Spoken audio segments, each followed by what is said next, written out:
Hello and welcome to Scale Stuff. In this week's video, I'm going to be building and reviewing the Airfix Cutty Sark starter set. Though it doesn't say so on the box, the model is in 1:775 scale, so it's only a small kit. In the box, you get the shortest black and white instructions I've seen in an Airfix kit so far, a bag containing parts and tubes of glue, the parts to build the model, a number 2 brush, and a very simple sheet of decals. The paint plan for this model is located on the back of the box. A first quick look at the sprues show that there is not much to this kit. There is quite a bit of flash though, which will probably take longer to clean up than this kit will take to make. But other than that, it all looks pretty simple.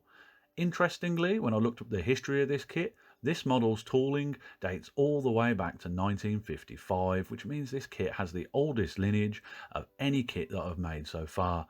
This version is a 2018 re-release of the kit. First thing on the menu is the hull and stand. I'm building the stand first so I have something to hold the ship. Off screen, I've pre-cleaned up these parts. The fit on the stand is not the greatest. Things seem overly tight for what they are.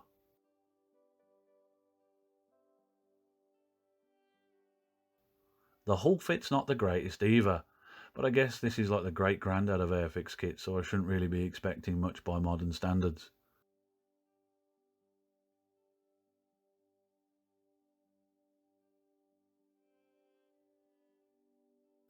Now it's onto the masts. Nothing to build here, but there is a lot of flash to get rid of on these parts. I'm not going to add the mast to the hull just yet, as I'll do a better job of painting them if I paint them separately and then add them to the hull. While I was cleaning up the masts, I cleaned up the lifeboats and added them to the decks, as I can paint these along with the decks later. Before I press on with the rest of the build, I'm going to give the hull and stand a quick coat of matte black spray paint. As always, I'm doing this off screen and outside to avoid fumigating myself.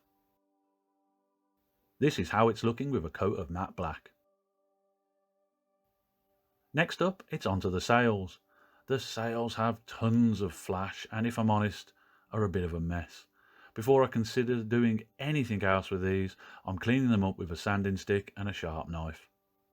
A few quick dry fits of the sails also showed that the attachment points for these need to be enlarged, so I'm getting this sorted out while I'm here. With all the sails cleaned up, I'm giving them their first coat of paint. For this, I'm using Humbrol matte white spray paint, as it will be easier to spray paint the sails and mast white in a block before picking out all the details like spars and yards. While the sails are drying, I give the upper decks a quick coat of Tamiya Desert Yellow XF59.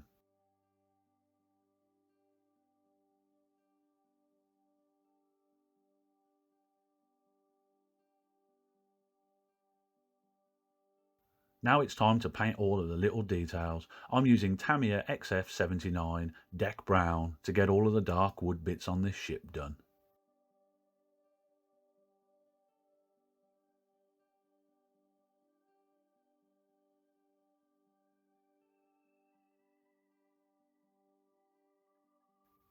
Then I move on to painting all of the black areas on the masts.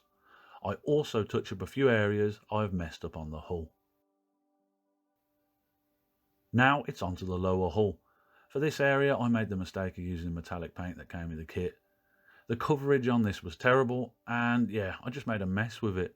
I'm just going to paint the entire side here in this kind of bronze colour, and then mask it off and respray the black paint over the top of this later on.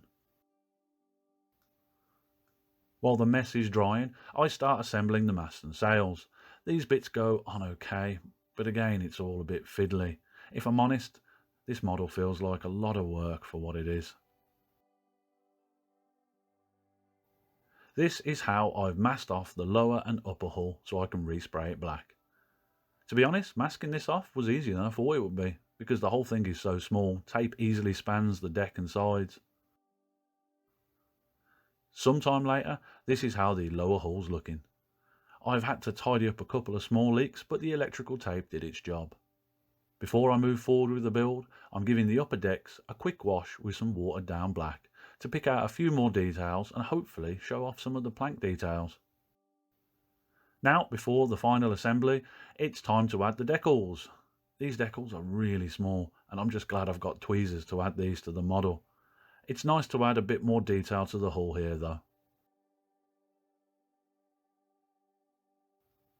Lastly, it's time to add the mast and sails to the hull. You would think this step would be easy, but this kit's still fighting me. It's a little tricky to get it all on. With the masts and sails all on though, I'm glad to say that this model is done. This is the finished model. It's certainly not my greatest work, but I tried, and I will admit it has a certain charm to it now it's done. In conclusion, the Airfix 1 to 775th scale Cutty Sark is a bit of a dated kit. Though simple in construction, the extreme age of the tooling hampers the build. This kit needs more cleanup than construction. Having said that, I still enjoy building this model, but I was glad when it was finished. I feel like building this kit was like taking a trip back in time to the early days of plastic scale modelling, and yeah, it's made me appreciate how far the hobby has come since its beginnings. I'm not sure why this kit isn't labelled as a vintage classic considering its age, but sadly I feel that without a retooling this kit might be coming to the end of its useful life. I paid £1.50 for this kit from a charity shop, and let's face it, for this price it's a bargain, but for the retail price of £11 for the gift set brand new, I think this kit is a little bit overpriced. And not trying to be too harsh, but I think it would also more than likely frustrate a new modeller than inspire them into the hobby. Though it's not a hard build on paper, I think this kit is best left to people that know what they're getting themselves into, as there are better, more modern ship kits for beginners available from the Airfix line, such as the 1 to 400 scale Mary Rose. Anyway, that's my build and review of the Airfix 1 to 775th scale Cutty Sark. As always, thank you for watching the video. If you made it this far, please consider subscribing, as it really helps the channel out. Until next time though, look after yourselves and have a good one. Goodbye.